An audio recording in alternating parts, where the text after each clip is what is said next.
Hello friends, welcome to Physion classes where we study physics for NEET and JEE.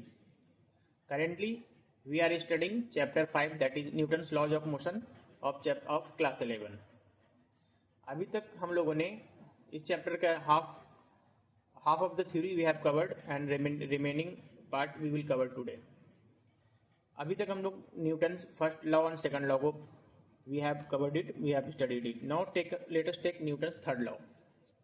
हम लोग सब लोगों को पता होगा Newton's third law is basically law dealing with the relation between two objects which are exerting force on each other. इसके as per Newton's third law if a body A exerts a force of F on body B, तो body B will exert a force of equal magnitude but in opposite direction. यानी कि अगर एक body ए है, वो body B पे एक force लगाता है एफ, तो बी बॉडी बी एक ए पे फोर्स लगाएगा जिसका मैग्नीट्यूड ए होगा लेकिन डायरेक्शन ओपोजिट होगा. यानी ये अगर इस पे इस डायरेक्शन पे फोर्स लगाता है तो ये इस पे इस डायरेक्शन में फोर्स लगाएगा. This is Newton's third law. ये हम लोगों ने हाई स्कूल में आप लोगों ने पढ़ा होगा. यहाँ पे हम लोग सिर्फ इसका डेफिनेशन नहीं पढ़ेंगे. We will understand in this chapter के हाउ टू वर्क आउट और how to apply with Newton's third law. ठीक है, इसको कैसे हम लोग रियल लाइफ में अप्लाई करेंगे व्हाइल सॉल्विंग क्वेश्चन.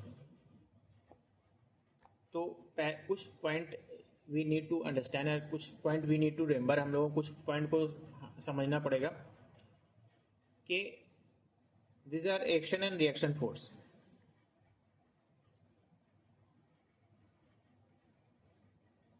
ठीक है, they act on each pair. If there will एक होगा तो दूसरा होना ही है. If there will be action there will be reaction. अगर if there is action there will be reaction. Now if the two bodies A और B को हम लोग एक सिस्टम के तौर पे ले लें तो the two will B internal force. ये चीज वेरी इंपॉर्टेंट है, उसको समझने की कोशिश करेंगे. ठीक है,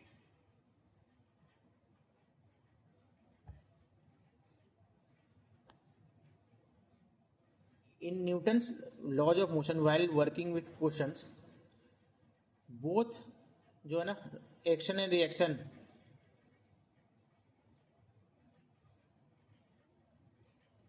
can not be considered.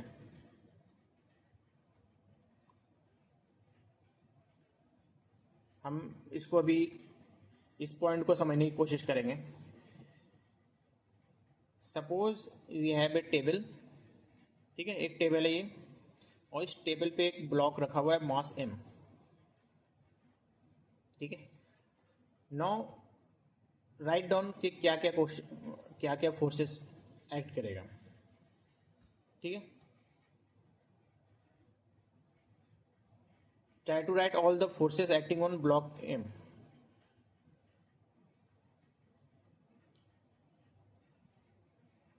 First is mg downward. Now एक और फोर्स भी होगा विच इज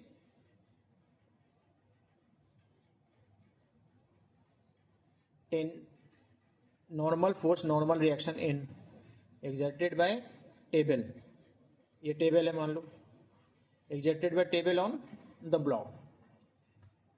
नाउ सपोज कि ये नॉर्मल फोर्स है. ना सपोज टेबल है, टेबल पे हम लोग सारा फोर्स लिखना चाहते हैं कि कौन कौन से फोर्स एक्ट कर रहा है. और टेबल का मास है mt. तो सबसे पहले एक तो नीचे आएगा mt. ठीक है, और ये एक ऊपर आएगा नॉर्मल जो कि ये ब्लॉक बीस पे लगाएगा इस डायरेक्शन में f. ठीक है, और यहाँ पे n that is should be equal to f क्योंकि ये एक्शन रिएक्शन फोर्स है.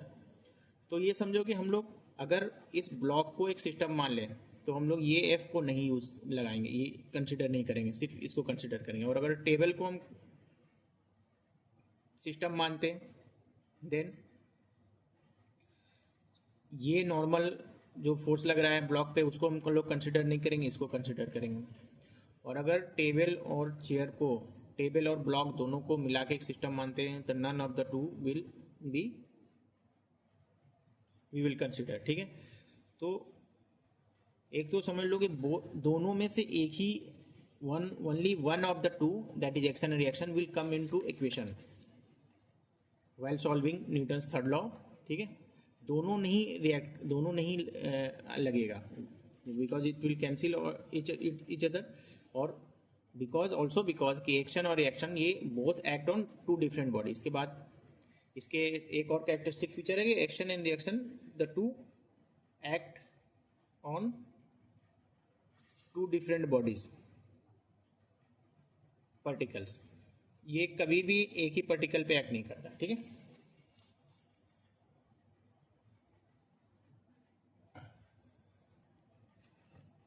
Now we study tension in the string. ये रियली में tension in the string is really tension. It used to give us tension. It still gives us tension. It still gives the student tension. तो tension in the string is really very problematic. इसके direction magnitude को समझ पाना थोड़ा difficult है। तो let us consider करते हैं एक रूफ को जहाँ पे एक स्ट्रिंग है और इस पे एक ब्लॉक मास अटैच है, ठीक है, of mass m, block of mass m। तो हम लोग को इसमें स्ट्रिंग में टेंशन को we will try to understand कि क्या है, कैसे टेंशन डेवलप होता है। सबसे पहले एक पॉइंट ले लो और इसको हम लोग इस पॉइंट को कंसीडर करते हैं, इस पॉइंट को देखने की कोशिश करते हैं। इफ वी कंसीडर, इसको हम लोग एक क्रॉस सेक्शन को कंसीडर करते हैं तो एक अपर पार्ट हो जाएगा ये और ये लोअर पार्ट हो जाएगा। तो ये दो part it is in contact with each other at the point A, ठीक है। तो ए पॉइंट पे दो बॉडी कॉन्टैक्ट पे है।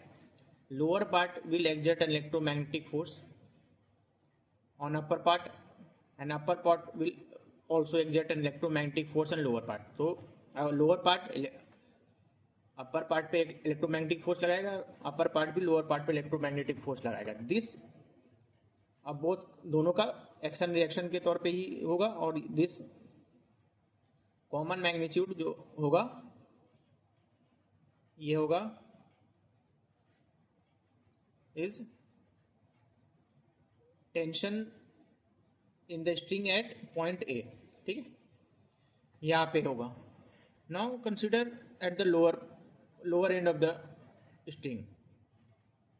Lower end of the string में क्या होगा, string is in contact with mass m। तो यहाँ पे मास m है, वो भी एक इलेक्ट्रोमैग्नेटिक फोर्स लगाएगा लोअर एंड पे और लोअर एंड भी इस पे एक इलेक्ट्रोमैग्नेटिक फोर्स लगाएगा। दोनों का मैग्नीट्यूड सेम होगा, डायरेक्शन अलग होगा। जो कॉमन मैग्नीट्यूड होगा that will be tension at the lower and. और अपर एंड में क्या होगा, अपर एंड में भी यही होगा।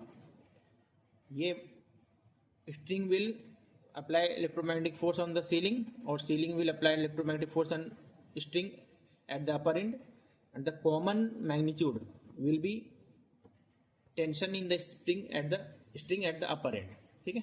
So this is all about string, tension in the string. Now let us take a question to understand the concept that has been taught just now. एक question दे रखा है 5.3 में कि the mass of the part of the string below A in figure is m, find the tension of the string at the lower end and at ए।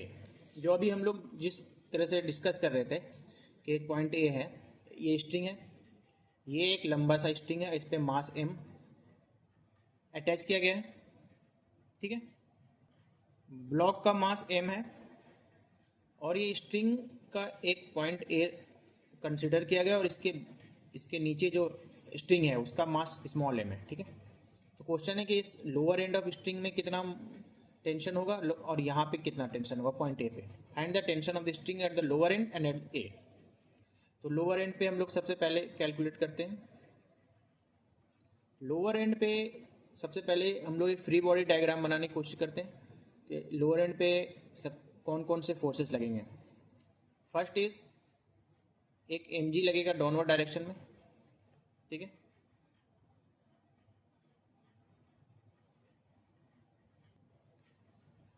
और tension in the string जो है वो लगेगा अपर डायरेक्शन में। तो यहाँ पे T tension is equal to mg। Okay, so tension at the lower end this would be mg। No एक पॉइंट ए है, यहाँ पे हम लोग बनाने की कोशिश करते हैं फ्री डायग्राम। ए के पे क्या लगेगा, सबसे पहले एक तो ग्रेविटेशनल फोर्स स्मॉल mg लगेगा, और एक और फोर्स लगेगा जो टेंशन यहाँ पे है वही टेंशन यहाँ पे होगा, तो दैट इज एक और फोर्स लगेगा T, और यहाँ पे tension in the upper direction that is T dash. तो यह T dash should be equal to mg plus T, T is equal to mg plus T, mg plus m capital G।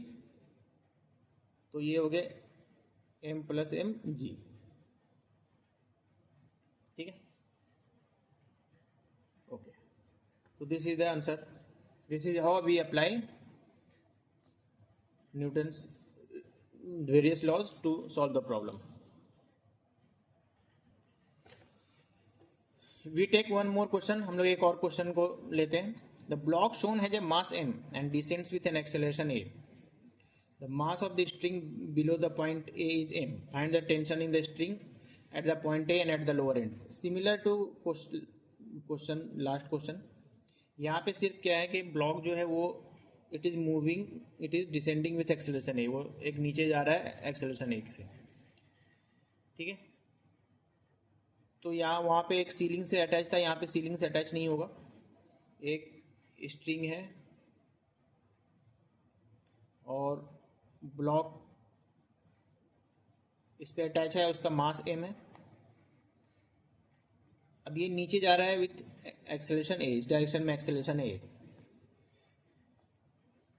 The mass of the string below the point a, यहाँ एक point a ले लेते हैं, इसके नीचे m है, ठीक है। तो अब कितना एक्सेलरेशन होगा, कितना टेंशन होगा at lower point at point a, ठीक है। सबसे पहले हम लोग लेते हैं at lower end. Free body diagram बनाते हैं इस पॉइंट पे। एक तो mg लगेगा इस डायरेक्शन में, और टेंशन जो स्ट्रिंग होगा टेंशन इस डायरेक्शन में लगेगा, ठीक है। तो यार mg minus T is the net force in दोनों डायरेक्शन, उस डायरेक्शन में एक्सेलरेशन है तो m है, तो t will be m g minus a, ठीक है। ये हो गया, this is the tension in the string at the lower end, हो गया, ये आंसर आ गया। अब ए पॉइंट ए पे लेते हैं, at point A. Point A पे क्या है, एक जो टेंशन इन द स्ट्रिंग है जो इस पॉइंट पे है वो यहाँ पे भी लगेगा, that will be in this direction, downward direction यहाँ पे आ जाएगा टी। स्मॉल mg भी लगेगा वहाँ से उसकी वजह से, और जो यहाँ पे अपर डायरेक्शन में टेंशन जो हम लोग को निकालना है स्ट्रिंग अपर, इस पॉइंट पे अपर डायरेक्शन पे लगेगा, ठीक है। तो हियर टी, यहाँ पे T plus mg minus T dash is equal to acceleration downward direction में है इसलिए m a, ठीक है। हम लोग को निकालना है क्या, टी डैश निकालना है। टी का वैल्यू क्या है, mg minus A plus mg minus T dash is equal to M A. T dash is equal to mg minus A plus M small M G minus A. तो ये हो गया, जी minus ए common ले लेते हैं, M plus A. ठीक, this is the tension of in the string at point A. ठीक, now we are learning how to take the direction. यहाँ पे टेंशन इन द स्ट्रिंग ये अपवर्ड डायरेक्शन में है ये, ठीक है, लेकिन यही इस पार्ट की वजह से जो टेंशन है यहाँ पे वो lower part, lower point, lower direction में आ रहा है, और ए पे जो है वो अपर डायरेक्शन में आ रहा है। ठीक है, okay. Now we move to next topic, that is pseudo forces. अच्छा, before moving to pseudo forces एक और चीज़ मैं बता देना चाहता हूँ कि यहाँ पे हम लोग एक स्ट्रिंग में देख रहे हैं कि अलग अलग पॉइंट पे सेम स्ट्रिंग में अलग टेंशन निकल रहा है। It is because of the fact के स्ट्रिंग का यहाँ पे मास लिया गया है। वाइल सॉल्विंग अवर क्वेश्चन, ज़्यादातर जब हम लोग क्वेश्चन बनाएंगे तो हम लोग अज्यूम कर लेंगे कि टेंशन के स्ट्रिंग का मास बहुत कम है, which is can be neglected, और we consider string as massless. String को हम लोग मासलेस के तौर पे लेते हैं, यानी उसका कोई भी मास नहीं है। अगर एक बार हम लोग स्ट्रिंग को मासलेस ले लेते हैं, देन व्हाट हैपेंस के tension in the string through out, tension at every point of the string will be same. ठीक है, ये चीज़ को समझ लो। अगर हम लोग स्ट्रिंग को कंसिडर कर लेते हैं कि मासलेस है, तो हर पॉइंट पे एक स्ट्रिंग में टेंशन सेम ही होगा, जिसको एक डायग्राम बना के मैं डेमोन्स्ट्रेट करने की कोशिश करता हूँ। सपोज ये एक ब्लॉक ऑफ पुली सिस्टम है, ठीक है, ये पुली है, पुली पी, ये एक ब्लॉक ए है, ये ब्लॉक बी है, ब्लॉक ये सी है। तो यहाँ पे टेंशन होगा इस स्ट्रिंग में T1, यहाँ से यहाँ T2 होगा, यहाँ से यहाँ ये T3 होगा। तो हमें समझना है कि अगर हम यहाँ से यहाँ तक का स्ट्रिंग को मासलेस ले लेते हैं कि उसका जो स्ट्रिंग है बहुत ही कम मास है कंपेयर टू ब्लॉक, तो विच कैन बी नेग्लेक्टेड, जिसको नेग्लेक्ट किया जा सकता। तो इस पॉइंट से इस पूरे पॉइंट पे कहीं पे भी टेंशन सेम होगा, which can be T2, which we can take as T2। यहाँ अगर स्ट्रिंग को मासलेस लिया जाए तो यहाँ से यहाँ तक, यानी पुली पी से लेके ब्लॉक बी तक कहीं पे भी सेम ही टेंशन होगा। सिमिलरली T3 भी पूरे ब्लॉक बी से ब्लॉक सी के बीच में कहीं पे भी सेम होगा, if consider, if provided we consider that the mass of the string is negligible compare to the blocks. अच्छा, यहाँ पे एक चीज़ ध्यान दो कि मैंने ये लिया है कि T1 और T2 अलग है, ये हम लोगों ने, जबकि ये स्ट्रिंग सेम है और मासलेस भी लिया है, तब भी हम लोगों ने अलग अलग लिया है, क्योंकि पुली को भी मास है। अगर पुली का भी मास को ऑलमोस्ट हम नेग्लेक्ट कर सकते हैं, then T1 will also be equal to T2। ठीक है, आई होप कि कॉन्सेप्ट क्लियर हो गया होगा कि एक स्ट्रिंग में टेंशन अलग अलग पॉइंट पे अलग होगा अगर उसको मासलेस नहीं लिया जाएगा, और अगर वो मास निगलेक्ट कर लेंगे तो पूरे स्ट्रिंग में सेम ही टेंशन होगा। ठीक है, now we take pseudo force. Pseudo force as the name suggest it is pseudo. Pseudo मतलब फॉल्स, ऐसे फोर्स जो रियल में एग्जिस्ट नहीं करता है। तो यहाँ पे अगर एग्जिस्ट नहीं करता है तो हम लोग क्यों इसको कंसिडर क्यों करते हैं, पढ़ क्यों रहे हैं? उसका कारण ये है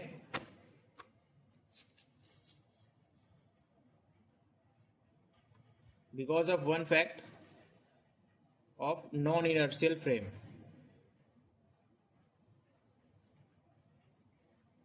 again I will give same example of train and platform. वो बड़ा ही बहुत ही एक आसान सा एग्जाम्पल है where we can use which we can use to demonstrate such concept of pseudo force. ठीक है,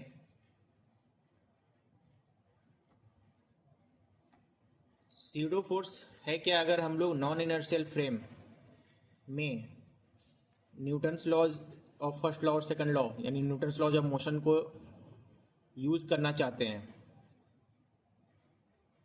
then we have to act take into consideration pseudo force, एक फोर्स को एडिशनली ऐड किया जाता है, उसको हम लोग स्यूडो फोर्स कहते हैं। ठीक है,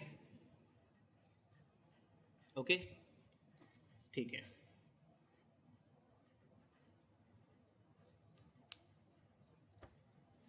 सपोज एक ट्रेन है, train is moving with speed with an acceleration A in this direction suppose, ठीक है। और प्लेटफॉर्म में है, प्लेटफॉर्म पे चेयर है और इस पे एक मास है रखा हुआ। अगर हम लोग इस ट्रेन के अंदर बैठे हुए हैं और हम लोग स्टडी करना चाहते हैं इस पर्टिकल जो भी मास है का पर्टिकल है उसको, तो हम लोग देखेंगे तो क्या लगेगा, इस डायरेक्शन में ए, इसका एक्सेलेरेशन इस डायरेक्शन में है, ठीक है। और इस पे फोर्स क्या लग रहा है, इस अलोंग कोई फोर्स ही नहीं है, फिर भी एक्सेलेरेशन है, लेकिन वी नो के F is equal to M है। तो यहाँ पे गलती क्या हो रही है, गलती ये हो रही है कि Newton's laws of motion first law और second law is valid only in inertial frame of reference, and the frame that we are using is non-inertial frame of reference because it is moving with an acceleration a with respect to another initial frame of reference that is earth. ये train जो है एक inertial frame of reference अर्थ के relation में ए acceleration से move कर रहा है, ठीक है। It has acceleration A, okay. इसलिए हम लोग ये यूज नहीं कर सकते हैं। तो अब हम लोग को क्या करना पड़ेगा इसको यूज करने के लिए? अच्छा, हम लोग why we are so much particular but using Newton's laws of motion, because हम लोग बहुत दिनों से इसको यूज करते आ रहे हैं। तो हम लोग इस सिचुएशन में भी चाहते हैं कि नहीं, Newton's laws we are so familiar with using this कि हम लोग इसी को यूज करना चाहते हैं, ठीक है। तो उसके लिए क्या करना पड़ेगा, हम लोग को इस मास पे एक फोर्स को लगाना पड़ेगा, स्यूडो फोर्स से एफ, which will be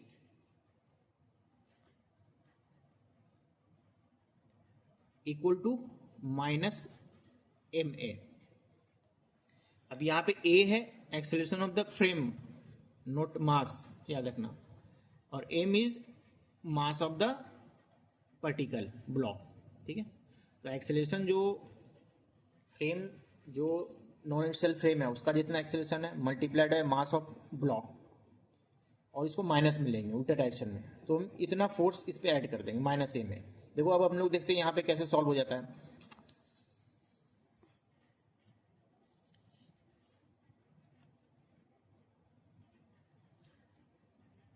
ये ब्लॉक है, इस पे हम लोग को फोर्स कितना लगाना पड़ेगा, माइनस ए में। ए का ये डायरेक्शन को हम लोग पॉजिटिव माना है ए, तो माइनस ए में क्या लगेगा इस डायरेक्शन में, ठीक है। तो अब देखो इस डायरेक्शन में एम ए लगेगा, तो यहाँ पे which is equal to F, ठीक है। तो F is equal to M A obviously, ठीक है। तो यहाँ पे एक फोर्स लग रहा है F which is equal to M A, उतना ही लगेगा, और एक्सेलरेशन भी ए हो रहा है, तो ये तो यहाँ पे सही हो गया। तो now we understood what is pseudo force. Pseudo force is not basically a force proper force, लेकिन एक ऐसा फोर्स है जिसको हम लोग इक्वेशन में लाते हैं just to use non inertial frame of reference और to use Newton's laws of motion from non inertial frame, ठीक है। Now let us take a question to understand the concept of pseudo force or to understand how to use pseudo force. Question is, a pendulum is hanging from the ceiling of a car having an acceleration a naught with respect to the road. Find the angle made by the spring with vertical. Question ये है कि एक car move कर रही है और car के अंदर एक पेंडुलम है और it is hanging from the ceiling of the car, car के सीलिंग से हैंग कर रहा है। तो car is accelerating with an acceleration A naught, ठीक है, with respect to road. Find the angle made by the string with vertical. तो देखो ऐसे एक ये सीलिंग ऑफ कार है, तो इनिशियली तो ये एक पेंडुलम है और इसमें दिखा रखा है कि इसके पास ये पेंडुलम में बॉब जो है इसका मास है m और ये ऐसे हैंग कर रहा है। लेकिन जैसे ही कार आगे मूव करने लगेगी ये इस डायरेक्शन में आ जाएगा और ये ऐसे हो गया। ठीक है, तो find the angle made bye sting with the vertical, ये थीटा निकालना है हमें। ठीक है, कोई नहीं, ये हम लोग को स्यूडो फोर्स लगाना है, इसलिए we will work out from a non inertial frame के हम लोग कार के अंदर से देखेंगे। ठीक है, अब कार के अंदर से देखेंगे। सबसे पहले तो ये एक टेंशन टी है। कार के अंदर से हमें ये जो मास है पेंडुलम का, बॉब का, ये हमें एक्सलेट करता हुआ नहीं दिखेगा, मूव करता हुआ नहीं दिखेगा, क्योंकि हम लोग तो उसी कार के अंदर बैठे हुए ना। लेकिन चूंकि कार नॉन इनिशियल फ्रेम है तो हम लोग को इसमें एक स्यूडो फोर्स लगाना पड़ेगा। और गाड़ी, सपोज के गाड़ी जो है, car is moving in this direction with acceleration A not, तो हम, और इसका मास m है, तो हम लोग इस डायरेक्शन में एक स्यूडो फोर्स लगाना पड़ेगा m a नॉट। ठीक है, ये दिस इज थीटा, तो ये भी थीटा हो जाएगा। और टेंशन को हम लोग रिजॉल्व कर देते हैं, ये t कॉस थीटा और ये t साइन थीटा। तो इसको एक अब फ्री बॉडी डायग्राम बनाते हैं। ठीक है, इस डायरेक्शन में है t कॉस थीटा और यहाँ पे एक ग्रेविटेशनल फोर्स भी लगेगा ना, mg। इस डायरेक्शन में है mg, इस डायरेक्शन में एक स्यूडो फोर्स है which is m a naught, और इस डायरेक्शन में है t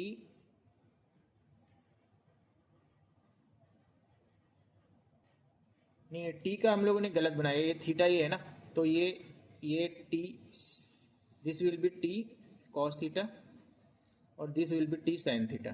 ठीक है, तो टी कॉस थीटा और this is T sine theta. तो अब हो गया, किसी भी डायरेक्शन में एक्सेलरेशन है नहीं, तो हो गया T sine theta is equal to m a naught और t cos theta is equal to mg। तो हम लोग डिवाइड कर देते हैं एक दूसरे से, then we will get tan theta is equal to a naught by g और theta is equal to tan inverse a naught by g। तो this is the angle that bob will make और pendulum will make with the vertical. ठीक, now we take the last topic of this chapter, horse and cart problem। horse and cart, horse और cart हम लोगों ने बैलगाड़ी, घोड़ा गाड़ी को देखा होगा। ठीक है, बैलगाड़ी को भी ले सकते थे, सिमिलर जो कॉन्सेप्ट है यहाँ पे वो सेम लगेगा। हॉर्स एंड कार्ट सिचुएशन है ना, we will try to understand how to apply the various forces. ठीक है, एक suppose there is a cart in this way, suppose this is cart, suppose एक देयर इज ए हॉर्स,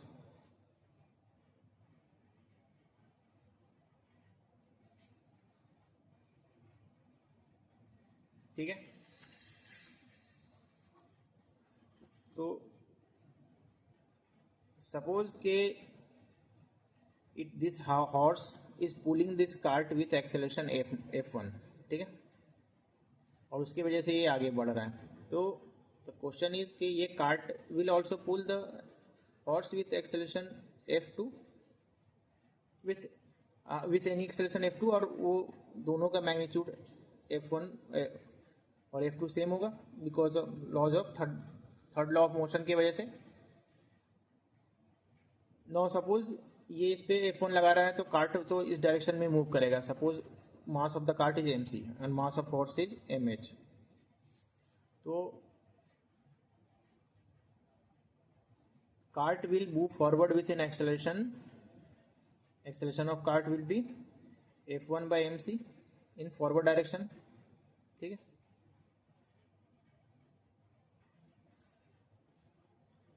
ठीक, acceleration of horse का कितना होना चाहिए, F2/mh इन backward direction.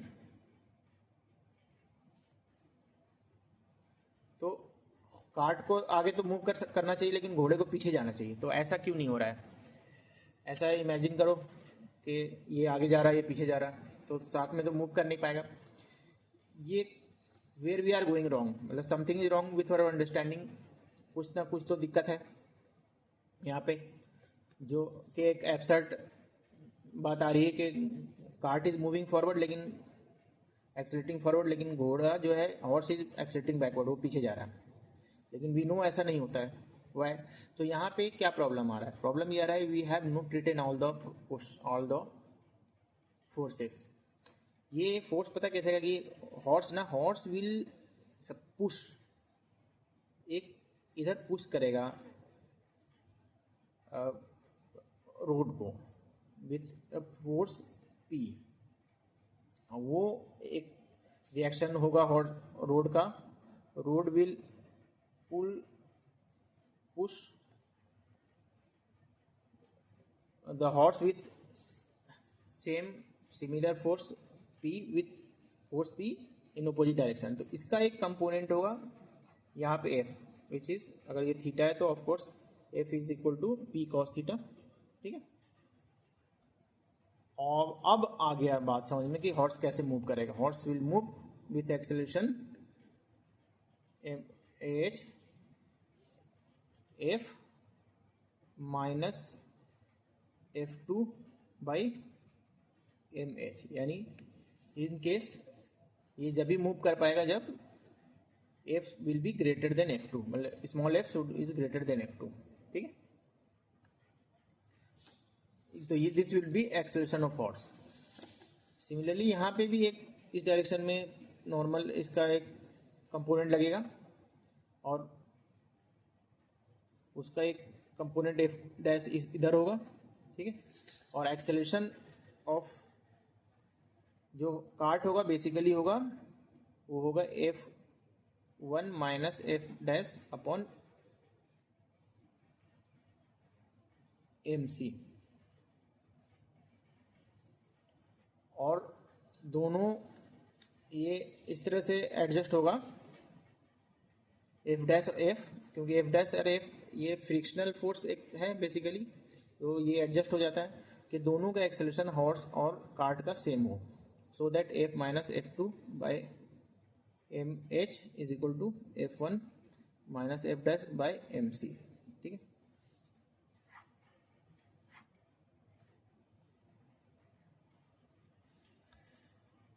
तो ये हॉर्स एंड कार्ट का भी हम लोगों ने सॉल्व कर लिया, समझ लिया इसको भी। इसको मैं रिवाइंड करता हूँ कि इसमें समझने वाली बात यह है कि हम लोग सिर्फ if we consider only the force exerted by horse on the cart और force exerted by cart on horse, तो हम एक एब्सर्ड सिचुएशन आ जाता है जिसमें instead of moving forward the horse is moving backward, ठीक है। लेकिन ऐसा नहीं होता है because we are neglecting the frictional force. ये फ्रिक्शनल फोर्स जो होता है ये पुश करता है और ये उसी फोर्स को एक फोर्स लगाता है इस डायरेक्शन में, और जिसका एक कंपोनेंट फॉरवर्ड होता है, और ये इधर भी एक कंपोनेंट होता होगा जो इसके मास को बैलेंस करेगा, मतलब mg, क्योंकि mg भी तो लगेगा मास जो भी हॉर्स का है, और जी, तो ये जो वर्टिकल कंपोनेंट है वो उसको बैलेंस करेगा। और इधर एक कंपोनेंट F आएगा और F माइनस F2 जो है वो नेट फोर्स होगा इन फॉरवर्ड डायरेक्शन और उसकी वजह से मूव करेगा। सिमिलरली यहाँ पे भी एक फोर्स लगेगा जिसका एक हॉरिजॉन्टल कंपोनेंट होगा F डैश, और यहाँ पे ये F1 minus F dash, this will be the net force, ठीक है। अब ये दोनों इस तरह से एडजस्ट होगा F और F डैश के F माइनस F2 के और upon MH should be equal to F1 minus F dash upon MC, यानी कि acceleration of cart should be equal to acceleration of horse, ठीक है। No that's it. ये chapter में का यही थ्योरी है। बेसिकली थ्योरी ज़्यादा नहीं है लेकिन क्वेश्चंस बहुत सारे होंगे, So the main challenge of this chapter is how to solve the question. So from the next video, I will try to solve the question, each and every question I will solve. Okay. Thank you very much.